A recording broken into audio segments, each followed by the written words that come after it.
Hello मित्रों, स्वागत है आप सभी का आपके अपने YouTube channel driver basic knowledge में। दोस्तों, अगर वीडियो अच्छा लगे तो वीडियो को लाइक ज़रूर करें और अगर चैनल पे नए हो तो चैनल को सब्सक्राइब कर लें और साथ में बेल आइकन को दबाना ना भूलें। चलिए दोस्तों, स्टार्ट करते हैं आज का पहला क्वेश्चन। पिस्टन का व्यास सिलेंडर के व्यास से होता है। ऑप्शन नंबर ए अधिक, ऑप्शन नंबर बी कम, ऑप्शन नंबर सी बराबर, ऑप्शन नंबर डी इनमें से कोई नहीं। तो इसका जो आंसर है दोस्तों ऑप्शन नंबर बी से हो जाएगा कम। अब मैं आपको बता दूं दोस्तों, जो पिस्टन होते हैं ना, पिस्टन सिलेंडर के अंदर जो है मूव करते हैं, गति करते हैं। आपने सुना होगा सिलेंडर 3 सिलेंडर गाड़ी, 4 सिलेंडर गाड़ी, 6 सिलेंडर गाड़ी। दोस्तों सुना है कि नहीं सुना? आपको पता होगा 3 सिलेंडर गाड़ी कौन सी है, 4 सिलेंडर गाड़ी कौन सी है, आपको पता करना ये भी आपको जो है आता होगा कि कौन सी गाड़ी 3 सिलेंडर है, कौन सी गाड़ी 4 सिलेंडर। तो ये जो सिलेंडर होते हैं दोस्तों, इन सिलेंडर के अंदर क्या होता है, पिस्टन होता है। ये पिस्टन क्या होता है दोस्तों, टॉप डेड सेंटर, क्या होता है टॉप डेड सेंटर, और एक होता है bottom dead centre. Top dead centre किसको कहते हैं? जहां तक आपका जो पिस्टन होता है अधिकतम इससे ऊपर नहीं जा सकता, इसको बोलते हैं टॉप डेड सेंटर। आपका जो पिस्टन है ये इस लाइन से ऊपर नहीं जा सकता, इसको बोलेंगे टॉप डेड सेंटर। और आपका पिस्टन जो है यहां से इस लाइन से नीचे नहीं जा सकता, इस लाइन से, उसको बोलेंगे बॉटम डेड सेंटर। यहाँ पे क्या करता है दोस्तों, आपका जो पिस्टन होता है वो गति करता रहता है ऊपर नीचे। तो दोस्तों जो पिस्टन होता है वो क्या होता है, सिलेंडर के अंदर रहता है। तो आप लोग खुद सोच सकते हैं कि जो पिस्टन है वो अंदर है तो उसका व्यास जो है सिलेंडर के व्यास से तो कम ही होगा। इसलिए जो इसका आंसर है दोस्तों वो हो जाएगा ऑप्शन नंबर बी। दोस्तों आपको ITI नहीं करनी है, मैं पहले बता देता हूं, आपको जो है नॉर्मल क्वेश्चन लेके चलने हैं, ज़्यादा ITI मत कर लेना, नहीं तो ये पिस्टन जो है इन पिस्टन के नीचे दब जाओगे और क्वेश्चन आपकी जो एग्जाम है वो फाइट नहीं हो पाएगी। इसलिए आपको बता देता हूं कि आपको जो है इंजन के ऊपर जो है नॉर्मल क्वेश्चन है वो ध्यान रखना है। बाकी आपको जो क्वेश्चन है अपने ड्राइविंग से संबंधित क्वेश्चन जो है वो ज़्यादा पढ़ने हैं। अगर आपने ड्राइविंग से संबंधित क्वेश्चन नहीं पढ़े ना तो आप लोग फेल हो जाओगे। इसलिए आपको ज़्यादा से ज़्यादा जो है ड्राइविंग से संबंधित क्वेश्चन है वो ज़्यादा देखने हैं। चलिए दोस्तों नेक्स्ट क्वेश्चन। फ्लाईव्हील निम्न में से किसका बना होता है? ऑप्शन नंबर ए लकड़ी का, ऑप्शन नंबर बी एल्यूमिनियम का, ऑप्शन नंबर सी तांबे का, ऑप्शन नंबर डी स्टील का। तो इसका जो आंसर है दोस्तों ऑप्शन नंबर डी से है स्टील का। आपका जो फ्लाईव्हील होता है ना दोस्तों, ये फ्लाईव्हील किसका बना होता है? स्टील का बना होता है। और ये जो होता है ये क्रेक शाफ्ट, आपकी जो क्रेक शाफ्ट होती है उस शाफ्ट के ऊपर लगा होता है दोस्तों। ये क्या करता है, फ्लाईव्हील जो है दोस्तों, आपकी जो क्रेक शाफ्ट होती है उसके अंदर जो कंपन उत्पन्न होते हैं, उसमें जो कंपन होते हैं उन कंपन को क्या अवशोषित करने का काम करता है कौन? आपकी जो फ्लाईव्हील है वो अवशोषित करने का काम करती है। इसके साथ ही दूसरा काम क्या करती है दोस्तों, आपकी जो क्रेक शाफ्ट है वो रोटेशन गति करती है, वो घूर्णन गति को क्या है उसको स्थिर बनाए रखने के लिए, कि एक ही दिशा के अंदर जो है आपकी घूर्णन गति होती रहे, उसको बनाए रखने के लिए क्या आपका फ्लाईव्हील जो है उसको सहयोग करता है। किसको? क्रेक शाफ्ट को। क्रेक शाफ्ट जो होती है दोस्तों आपकी पिस्टन से जुड़ी होती है, किसके द्वारा? कनेक्टिंग रोड के द्वारा। चलिए दोस्तों next question. External combustion engine में ईंधन जलाने का स्थान होता है। दोस्तों आपको पता है कि जो इंजन है वो दो प्रकार के होते हैं, एक होता है एक्सटर्नल इंजन और एक होता है internal combustion engine. External combustion engine और internal combustion engine. External combustion engine क्या होता है, आपका जो भाप इंजन होता है वो क्या होता है एक्सटर्नल, जिसका जो ईंधन जलाने का स्थान जो होता है वो दोस्तों बहुत बड़ा होता है। जबकि आपका इंटरनल कंबशन इंजन होता है उसका जो ईंधन जलाने का स्थान है वो थोड़ा छोटा होता है। तो इस यहाँ पे जो आंसर है दोस्तों वो हो जाएगा ऑप्शन नंबर बी बड़ा। यहाँ पे जो एक्सटर्नल कंबशन इंजन होता है उसका ईंधन जलाने का स्थान कितना होता है? बड़ा होता है दोस्तों। इसके साथ ही next question, internal combustion engine start होता है ऑप्शन नंबर ए कम समय में, ऑप्शन नंबर बी काफी देर से, ऑप्शन नंबर सी तुरंत, ऑप्शन नंबर डी इनमें से कोई नहीं। तो इसका जो आंसर दोस्तों ऑप्शन नंबर ए सही होगा, कम समय के अंदर। दोस्तों मैंने पहले भी ऐसा क्वेश्चन करवाया था जिसके अंदर ये ऑप्शन नहीं था कम समय के अंदर, तो मैंने क्या करवाया था, तुरंत आंसर इसका करवाया था। लेकिन यहाँ पे जो आंसर होगा दोस्तों वो ऑप्शन नंबर ए होगा, कम समय के अंदर, क्योंकि ये ऑप्शन में उस टाइम नहीं था। अब ये इस वाली बुक के अंदर जो है कम समय के अंदर दिया हुआ है, तो आपको जो आंसर करना है वो करना है कम समय के अंदर। आपका जो ऑप्शन है उसके अकॉर्डिंग आंसर आपको करना है। तुरंत स्टार्ट होने की कोई गारंटी नहीं होती उसकी। तो इंजन जो है कम समय के अंदर, आपका जो इंटरनल कंबशन इंजन होता है वो कम समय के अंदर स्टार्ट होता है एक्सटर्नल की तुलना में। चलिए दोस्तों next question. Spark ignition engine में ईंधन के रूप में प्रयोग होता है। दोस्तों आपको याद होगा मैंने पहले एक वीडियो में बताया था spark ignition engine. Spark ignition engine कौन सा होता है, तो आपका जो पेट्रोल इंजन होता है वो स्पार्क इग्निशन इंजन होता है। क्यों दोस्तों? क्योंकि उसमें हम लोग पेट्रोल को जलाने के लिए स्पार्क प्लग का यूज किया जाता है, इसलिए वहां पे क्या होता है, ये स्पार्क इग्निशन इंजन इसको बोला जाता है। ऑप्शन नंबर ए पेट्रोल का प्रयोग किया जाता है, ऑप्शन नंबर बी गैस का, ऑप्शन नंबर सी डीजल का, ऑप्शन नंबर डी पेट्रोल एवं हवा का मिश्रण। तो इसका जो आंसर है दोस्तों ऑप्शन नंबर डी होगा, पेट्रोल और हवा का मिश्रण जो है दोस्तों इस स्पार्क इग्निशन इंजन में जो है ईंधन के रूप में प्रयोग करते हैं। दोस्तों पेट्रोल हवा का जो मिश्रण है उसको मिश्रित कौन करता है, तो वो करता है कार्बोरेटर। आपका जो कार्बोरेटर होता है उसका काम यही होता है कि आपका जो पेट्रोल और आपका जो हवा है उनका मिश्रण जो है एक फिक्स अनुपात के अंदर मिला के किसको, आपका जो इंजेक्टर है उसको दे दिया जाए कि वहां पे जो पिस्टन है उसके ऊपर जो है इंजेक्ट करवाया जाए पेट्रोल और हवा को। चलिए दोस्तों नेक्स्ट क्वेश्चन। किसी क्रिया का एक निश्चित क्रम में बार बार होना क्या कहलाता है? Option number A frequency, option number B cycle, option number C amplitude, option number D इनमें से कोई नहीं। तो इसका जो आंसर है दोस्तों वह है ऑप्शन नंबर बी साइकिल। एक ही क्रिया का बार बार होना क्या कहलाता है? साइकिल कहलाता है। चलिए दोस्तों नेक्स्ट क्वेश्चन। 2 स्ट्रोक इंजन होता है, option number A water cool, option number B air cool, option number C oil cool, option number D इनमें से कोई नहीं। तो इसका जो आंसर है दोस्तों वह है option number B air cool. आपका जो 2 स्ट्रोक इंजन होता है दोस्तों वो होता है एयर कूल, जबकि आपका जो 4 स्ट्रोक इंजन होता है दोस्तों वो होता है वाटर कूल। इसके साथ ही आपको ध्यान रखना है कि 2 स्ट्रोक और 4 स्ट्रोक में जो है अंतर इतना ही है दोस्तों कि एयर कूल के द्वारा 2 स्ट्रोक इंजन एयर कूल और आपका जो 4 स्ट्रोक इंजन है वाटर कूल। चलिए दोस्तों नेक्स्ट क्वेश्चन। 2 स्ट्रोक इंजन में मिश्रण को सिलेंडर में भेजने के लिए प्रयोग होता है, option number A inlet valve, option number B inlet manifold, option number C inlet port, option number D exhaust port. तो इसका जो आंसर है दोस्तों option number C inlet port. 2 stroke engine जो होता है दोस्तों उसमें मिश्रण को सिलेंडर के अंदर भेजने के लिए इनलेट पोर्ट का प्रयोग किया जाता है, जबकि 4 स्ट्रोक जो इंजन होता है उसके अंदर जो मिश्रण को सिलेंडर के अंदर भेजने के लिए इनलेट वोल्व का प्रयोग किया जाता है। किसका? इनलेट वोल्व का। 2 स्ट्रोक के अंदर इनलेट पोर्ट का, जबकि 4 स्ट्रोक इंजन के अंदर इनलेट वोल्व का। चलिए दोस्तों नेक्स्ट क्वेश्चन की बात करते हैं। क्रैंक शाफ्ट तथा कैम शाफ्ट के लिए हाउसिंग का काम कौन करता है? Option number A crank case, option number B cylinder liner, option number C piston ring, option number D piston pin. तो इसका जो आंसर है दोस्तों option number A crank case. Crank case जो क्या करती है? क्रैंक शाफ्ट और कैम शाफ्ट इन दोनों को क्या है हाउसिंग का काम कौन करती है? Crank case. इसके साथ जो पिस्टन रिंग जो होती है दोस्तों ये पिस्टन के ऊपर जो है रिंग कटी हुई थी, 2 प्रकार की रिंग उसके ऊपर पिस्टन के ऊपर लगी होती है। और पिस्टन पिन जो होती है दोस्तों, पिस्टन पिन जो है आपकी जो कनेक्टिंग रोड है इनको जोड़ने का काम कौन करती है? पिस्टन पिन करती है। चलिए दोस्तों नेक्स्ट क्वेश्चन। इंजन एक यंत्र है जो परिवर्तित करता है, option number A mechanical energy को हीट एनर्जी में, option number B heat energy को मैकेनिकल एनर्जी में, option number C mechanical energy को साउंड एनर्जी में, ऑप्शन नंबर डी उपयुक्त में से कोई नहीं। तो दोस्तों आपको पता होना चाहिए आपका जो पेट्रोल या फिर आपका जो डीजल होता है वो कौन सी एनर्जी होती है? वो होती है रासायनिक एनर्जी। रासायनिक एनर्जी क्या होती है दोस्तों? हीट एनर्जी या फिर ऊष्मा एनर्जी के अंदर परिवर्तित होती है। उसके बाद में किसमें? मैकेनिकल एनर्जी या फिर आप लोग बोल सकते हैं उसको यांत्रिक ऊर्जा, यांत्रिक ऊर्जा या फिर मैकेनिकल एनर्जी। दोस्तों आपको कंफ्यूज नहीं होना, मैकेनिकल एनर्जी इंग्लिश में बोलेंगे और उसको यांत्रिक ऊर्जा हिंदी में बोलेंगे। आपको कंफ्यूज नहीं होना है। अगर कंफ्यूज हो रहे तो आप लोग लिख सकते हो कि यांत्रिक ऊर्जा और मैकेनिकल एनर्जी में कोई अंतर नहीं है, वो दोनों इसके इंग्लिश में और हिंदी में नाम है। तो यहाँ पे जो दोस्तों अपने को ऑप्शन के अकॉर्डिंग चलना है। आपका जो इंजन होता है वो रासायनिक ऊर्जा जो होती है उसको हीट एनर्जी में करता है, फिर हीट एनर्जी से जो है किसमें? मैकेनिकल एनर्जी में कन्वर्ट करता है। लेकिन यहाँ पे ऑप्शन क्या दिया है उसके अकॉर्डिंग अपने को आंसर लगाना है। तो यहाँ पे दिया हीट एनर्जी को मैकेनिकल एनर्जी के अंदर। तो इसका जो आंसर दोस्तों वो कौन सा हो जाएगा? ऑप्शन नंबर बी सही है, हीट एनर्जी को मैकेनिकल एनर्जी में। चलिए दोस्तों नेक्स्ट क्वेश्चन की बात करते हैं। निम्न में से किस इंजन को मैकेनिकल दक्षता सबसे अधिक होती है? कौन सा जो इंजन है उसकी मैकेनिकल दक्षता जो है सबसे अधिक होती है? Option number A 2 stroke cycle engine, option number B 4 stroke cycle engine, option number C दोनों ए तथा बी, और ऑप्शन नंबर डी उपयुक्त में से कोई नहीं। तो इसका जो आंसर दोस्तों option number A 2 stroke cycle engine जो होता है उसकी मैकेनिकल दक्षता क्या होती है? अधिक होती है। चलिए दोस्तों नेक्स्ट क्वेश्चन।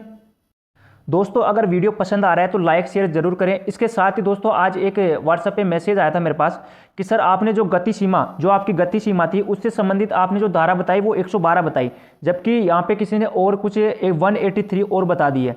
तो इसमें से कौन सी सही है, इसको सही बताओ आप लोग। तो मैं आपको बता दूं दोस्तों कि जो धारा 112 है, धारा 112 जो है दोस्तों इस धारा 112 के अंदर लिखा गया है कि आपको जो है नेशनल हाईवेज इसके ऊपर आपको जो है अपने वाहन की स्पीड क्या रखनी है, आपको जो है सिटी के अंदर रात के समय आपके वाहन की स्पीड क्या होनी चाहिए, आपको सिटी के अंदर दिन के अंदर आपके जो है दिन के अंदर आपको अपने वाहन की स्पीड क्या रखनी चाहिए। ये सभी जो है आपकी गति सीमा से संबंधित स्पीड जो है ये सारी 112 के अंदर लिखी गई है। इसके साथ ही अगर इन 112 नंबर 112 जो है दोस्तों, इस 112 जो आपकी जो धारा है इसका आपने अगर उल्लंघन किया तो आपके ऊपर जो है 183 जो नंबर की जो धारा है वो आपके ऊपर लगने वाली है। इसलिए दोस्तों आपको एक पहले क्वेश्चन करवाया था मैंने जिसके अंदर लिखा हुआ था 112/183। तो इसका जो यह है यही अर्थ होता है दोस्तों कि जो धारा 112 के अंदर लिखा हुआ है अगर आपने उसका उल्लंघन कर दिया तो आपके ऊपर जो है ये वाली जो आगे वाली 183 नंबर की जो है धारा वो आपके ऊपर लगने वाली है। तो दोस्तों अगर वीडियो पसंद आ रहा है तो आप लोग लाइक जरूर करें, आप लोग लाइक बहुत कम करते हैं, और वीडियो को शेयर ज़्यादा से ज़्यादा करें। चलिए दोस्तों नेक्स्ट क्वेश्चन देख लेते हैं। निम्न में से कौन सा इंजन कंप्रेशन इग्निशन होता है? कंप्रेशन इग्निशन अर्थात दाब के द्वारा जो है आपका पेट्रोल और डीजल को जलाया जाएगा। अब हमें कैसे पता है कि कंप्रेशन के द्वारा कौन सा इंजन? तो यहाँ पे मैंने पहले भी बताया दोस्तों, आपका जो डीजल इंजन जो होता है ना, वो एक कंप्रेशन के ऊपर काम करता है। आपका पेट्रोल इंजन जो है स्पार्क प्लग के द्वारा, जिसमें एक चिंगारी उत्पन्न होती है दोस्तों, उसके द्वारा आपका जो पेट्रोल होता है उसको जलाया जाता है। लेकिन यहाँ पे कंप्रेशन के द्वारा किसको जलाया जाता है? तो ये क्या, इसका जो आंसर है दोस्तों वो है डीजल इंजन। डीजल इंजन जो है कंप्रेशन इग्निशन होता है। चलिए दोस्तों नेक्स्ट क्वेश्चन की बात कर लेते हैं। पिस्टन के टॉप डेड सेंटर से बॉटम डेड सेंटर के बीच की चूषित गैस का आयतन कहलाता है? Option number A swept volume, option number B clearance volume, option number C दोनों ए तथा बी, ऑप्शन नंबर डी उपयुक्त में से कोई नहीं। तो इसका जो आंसर दोस्तों वो है option number A swept volume. Top dead centre bottom dead centre के बीच जो चूषित गैस का आयतन होता है उसको बोलते हैं स्वेप्ट वॉल्यूम। दोस्तों अगर आपका जो पिस्टन होता है टॉप डेड सेंटर, इससे ऊपर आपका पिस्टन नहीं जा सकता, उसके ऊपर जो खाली स्थान होता है उसको क्या बोलेंगे? उसको बोलेंगे क्लियरेंस वॉल्यूम। क्या बोलेंगे? क्लियरेंस वॉल्यूम के नाम से ऊपर जाना जाएगा, जहाँ पे आपका जो टॉप डेड सेंटर, आपका जो पिस्टन होता है एंड तक चला जाता है, जहाँ पे टॉप डेड सेंटर, इससे ऊपर आपका जो पिस्टन मूव नहीं कर पाता, वहाँ उसके ऊपर जो खाली स्थान होता है उसको क्या बोलेंगे? Clearance volume. चलिए दोस्तों नेक्स्ट क्वेश्चन। सिलेंडर की टेपर घिसावट का क्या कारण होता है? ऑप्शन नंबर ए पिस्टन का टेढ़ा होना, option number B piston ring दबाव, ऑप्शन नंबर सी सिलेंडर की धातु, ऑप्शन नंबर डी पिस्टन का सिलेंडर में ढीला होना। तो इसका जो आंसर दोस्तों वो है option number B piston ring का दबाव अधिक बनाने के लिए क्या करते हैं? सिलेंडर की टेपर घिसावट हम लोग करते हैं। दोस्तों आपने ये जो सिलेंडर जो है दोस्तों, इसमें टेपर घिसावट होती है, और एक पिस्टन के ऊपर भी जो घिसावट की जाती है दोस्तों, पिस्टन के ऊपर भी टेपर जो कट बनाए जाते हैं, वो क्यों बनाए जाते हैं उसका भी मैंने क्वेश्चन जो है इसके अंदर रखा है दोस्तों। आपको उसको भी जो है ध्यान रखना है। आपको जो है ये ध्यान रखना है कि सिलेंडर का पूछा है कि पिस्टन का पूछा है, उसके बाद ये आंसर लगाना है दोस्तों। पहले आपको क्वेश्चन को है ध्यानपूर्वक पढ़ना है, उसके बाद ही आपको आंसर लगाना है। आपने अगर क्वेश्चन ध्यान से नहीं पढ़ा तो आप आंसर जो है गलत लगा दोगे, जो आपके लिए जो है नेगेटिव मार्किंग रखेगा कि आप लोग कितने लड़कों से पीछे हो जाओगे। इसलिए आप लोग जो है क्वेश्चन को ध्यानपूर्वक पढ़ना। आपके पास खूब टाइम है दोस्तों, खूब टाइम मिलेगा आपको पेपर के अंदर। चलिए दोस्तों नेक्स्ट क्वेश्चन की बात कर लेते हैं। टीडीसी से बीडीसी की दूरी होती है top dead centre bottom dead centre की दूरी क्या होती है? Option number A 90 degree, option number B 180 degree, option number C 360 degree, option number D इनमें से कोई नहीं। तो इसका जो आंसर होता है दोस्तों वह option number B 180 degree. Top dead centre bottom dead centre इनकी दूरी कितनी होती है? 180 डिग्री होती है। चलिए दोस्तों नेक्स्ट क्वेश्चन। अंडाकार घिसावट में सिलेंडर किस ओर से अधिक घिसता है? ऑप्शन नंबर ए ऊपर से, ऑप्शन नंबर बी नीचे की तरफ से, ऑप्शन नंबर सी दाईं तथा बाईं तरफ से, ऑप्शन नंबर डी उपयुक्त में से कोई नहीं। तो इसका जो आंसर है दोस्तों वह है ऑप्शन नंबर सी दाईं तथा बाईं तरफ से। आपका जो सिलेंडर है दोस्तों वो कैसा है? अंडाकार, इस प्रकार का जो है आपका सिलेंडर है, तो वो किधर से ज्यादा घिसेगा? लेफ्ट साइड से और राइट साइड से, इन दोनों साइड से जो है अधिक घिसेगा। चलिए दोस्तों नेक्स्ट क्वेश्चन की बात कर लेते हैं। सिलेंडर हेड किस धातु के बने होते हैं? आपका जो सिलेंडर होता है दोस्तों उसके ऊपर हेड बनाया जाता है, सिलेंडर हेड, जिसके अंदर क्या होती है? कैम शाफ्ट लगी होती है, जो कि वॉल को खोलने और बंद करने का काम करती है। तो उस जो आपका सिलेंडर हेड जो होता है वो किस धातु का बना रहता है? ऑप्शन नंबर ए कॉपर का, option number B cast iron का, option number C aluminium alloy का, ऑप्शन नंबर डी बी एवं सी दोनों। तो इसका जो आंसर है दोस्तों option number B cast iron का जो है ये बना होता है। चलिए दोस्तों नेक्स्ट क्वेश्चन की बात कर लेते हैं। पिस्टन पर दो प्रकार के रिंग फिट होते हैं। Option number A card ring तथा oil ring, option number B compression ring तथा oil ring, option number C oil ring तथा small ring, option number D compression ring तथा फोरेटेड रिंग। तो इसका जो आंसर दोस्तों वह है option number B compression ring तथा ऑयल रिंग जो है आपका जो पिस्टन होता है उसके ऊपर क्या होती है? फिट रहती है। चलिए दोस्तों नेक्स्ट क्वेश्चन। डीजल इंजन में डीजल जलता है, अभी मैंने थोड़ी देर पहले बताया था दोस्तों, आपका जो पेट्रोल इंजन होता है उसमें स्पार्क प्लग के द्वारा जो है आपका पेट्रोल जलता है, जबकि डीजल इंजन में जो डीजल जो है वो कंप्रेशन के द्वारा जलता है। तो इसका जो आंसर दोस्तों ऑप्शन नंबर सी जो है वो सही हो जाएगा। चलिए दोस्तों नेक्स्ट क्वेश्चन। पिस्टन पर स्लॉट कटे होते हैं, अभी थोड़ी देर पहले मैंने बताया दोस्तों कि सिलेंडर के अंदर जो है टेपर घिसावट किस लिए की जाती है? तो वो टेपर घिसावट क्या है? कंप्रेसर रिंग को जो है आपका जो प्रेशर है वो बना रहे, लीकेज ना हो, इसलिए जो है उसकी टेपर घिसावट की जाती है। लेकिन यहाँ पे जो पूछा है पिस्टन के बारे में, पिस्टन पे जो है स्लॉट कटे होते हैं, क्यों कटे होते हैं? ऑप्शन नंबर ए पिस्टन व्यास रखने के लिए, ऑप्शन नंबर बी पिस्टन हल्का करने के लिए, ऑप्शन नंबर सी पिस्टन सस्ता करने के लिए, ऑप्शन नंबर डी पिस्टन की आयु बढ़ाने करने के लिए। तो इसका जो आंसर दोस्तों वह option number C B piston को हल्का करने के लिए, ऑप्शन नंबर जो बी जो है दोस्तों यहाँ पे वो सही हो जाएगा। आपका जो पिस्टन है उसको हल्का करने के लिए पिस्टन स्लॉट काटे जाते हैं, और जो आपका सिलेंडर जो होता है दोस्तों उसके अंदर जो टेपर घिसावट किस लिए? कंप्रेसर रिंग जो है, कंप्रेसर जो है बना रहे, इसके लिए जो है उसकी टेपर घिसावट की जाती है। चलिए दोस्तों नेक्स्ट क्वेश्चन की बात कर लेते हैं। 4 स्ट्रोक इंजन में एक साइकिल में क्रैंक शाफ्ट के चक्कर होते हैं। Option number A 3, option number B 1, option number C 4, option number D 2। तो इसका जो आंसर है दोस्तों ऑप्शन नंबर डी 2। जो आपका 4 स्ट्रोक इंजन होता है दोस्तों, उसमें क्रैंक शाफ्ट के कितने चक्कर होते हैं? 2। 4 स्ट्रोक इंजन में एक साइकिल में कितने चक्कर होते हैं? 2। याद रखना है दोस्तों। चलिए दोस्तों नेक्स्ट क्वेश्चन।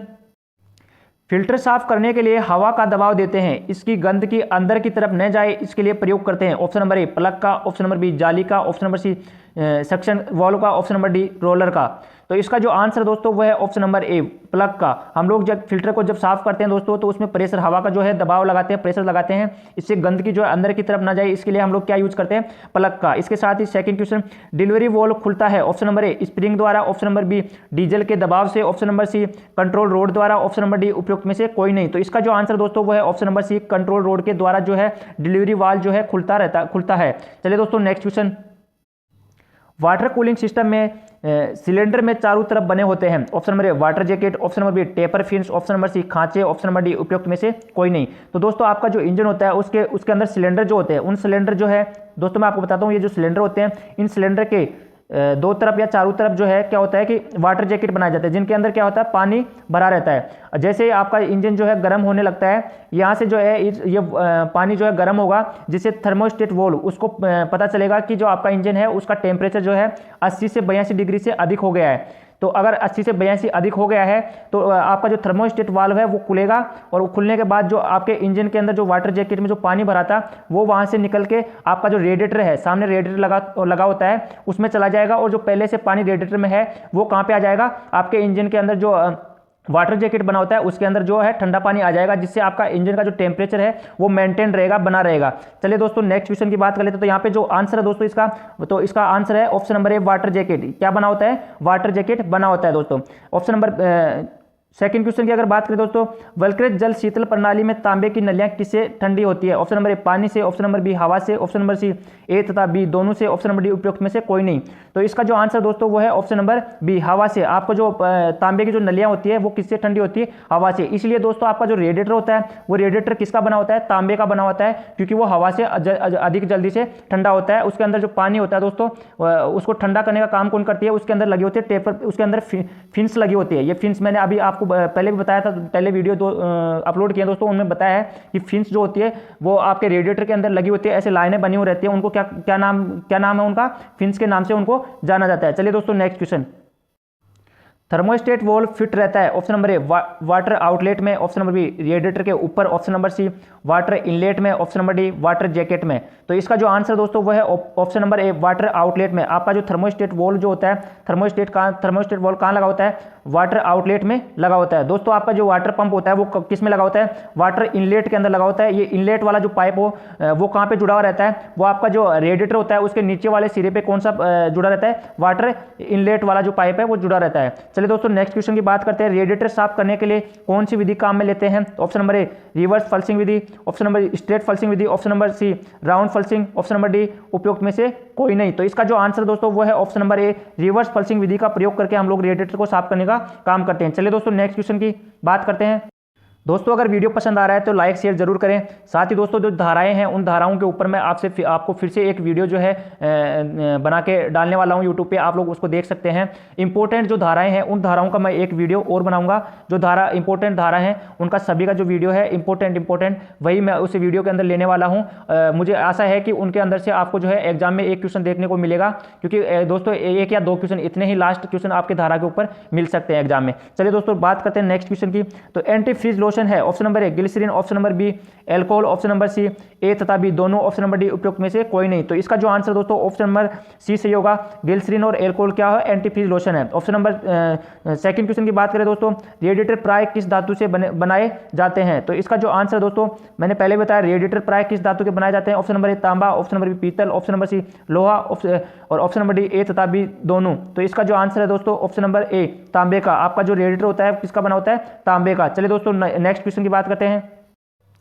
बैटरी प्लेटें बनी होती है, ऑप्शन नंबर ए रबड़ की, ऑप्शन नंबर बी लोहे की, ऑप्शन नंबर सी शीशे की, ऑप्शन नंबर डी उपयुक्त में से कोई नहीं। तो इसका जो आंसर दोस्तों ऑप्शन नंबर सी शीशे की। आपकी जो बैटरी प्लेटें होती है किसकी बनी होती है? शीशे की बनी हुई होती है। और अगला नेक्स्ट क्वेश्चन बात करें दोस्तों, बैटरी बॉक्स किसका बना होता है? बैटरी बॉक्स जो होता है वो किसका बनाया जाता है? ऑप्शन नंबर ए प्लास्टिक का, ऑप्शन नंबर बी एल्यूमिनियम का, option number C hard rubber का, ऑप्शन नंबर डी बेकेलाइट का। तो इसका जो आंसर दोस्तों वो है ऑप्शन नंबर डी बेकेलाइट का। आपका जो बैटरी का जो बॉक्स बनाया जाता है दोस्तों वो प्लास्टिक का ही, उसी के अंदर जो है एक अलग जो है बेकेलाइट एक अलग होता है जिसका जो बहुत मजबूत चीज है उसका ये जो है आपका बैटरी बॉक्स जो है बनाया जाता है। चलिए दोस्तों नेक्स्ट क्वेश्चन, बैटरी किसे कहते हैं? ऑप्शन नंबर ए नेगेटिव तथा पॉजिटिव टर्मिनल को जोड़ने को बैटरी कहते हैं, ऑप्शन नंबर बी एक से अधिक सेलों को एक साथ जोड़ने को बैटरी कहते हैं, ऑप्शन नंबर सी उपयुक्त दोनों सत्य हैं, ऑप्शन नंबर डी उपयुक्त में से कोई नहीं। तो इसका जो आंसर दोस्तों ऑप्शन नंबर बी से होगा, एक से अधिक सेलों को आपस में जोड़ के जो जोड़ने पर जो है बैटरी का निर्माण होता है। तो इसका जो आंसर दोस्तों ऑप्शन नंबर बी जो है सही हो जाएगा। नेक्स्ट क्वेश्चन, बैटरी के सेल में कौन से वाटर का प्रयोग किया जाता है? Option number A distilled water, option number B नमक घोल water, option number C acid water plus नमक वाटर, ऑप्शन नंबर डी उपयुक्त में से कोई नहीं। तो इसका जो आंसर दोस्तों वो है option number A distilled water. आपका जो बैटरी होता है उसके अंदर कौन सा वाटर प्रयोग किया जाता है? Distilled water. गंधक का तेजाब उसको बोल सकते हैं आप लोग, गंधक का तेजाब भी इसी को बोलते हैं डिस्टिल्ड वाटर को। इसके साथ ही दोस्तों आपकी बैटरी के अंदर 40% सल्फ्यूरिक अम्ल होना चाहिए। कितना दोस्तों? 40% सल्फ्यूरिक अम्ल होना चाहिए। दोस्तों बैटरी का जो आप देख रेख जो है आप हर सप्ताह के अंदर जो है अपना जो बैटरी का जो लेवल है, बैटरी के अंदर जो पानी का जो लेवल है उसको जांच करते रहे। हर 7 दिन के अंदर आपकी गाड़ी में जो बैटरी है उसका जो लेवल है हर 7 दिन के ऊपर आपको जांच करनी चाहिए। अगर उसका लेवल जो है कम है तो आपको जो है उसमें बैटरी में जो है डिस्टिल्ड वाटर आपको डलवा लेना चाहिए।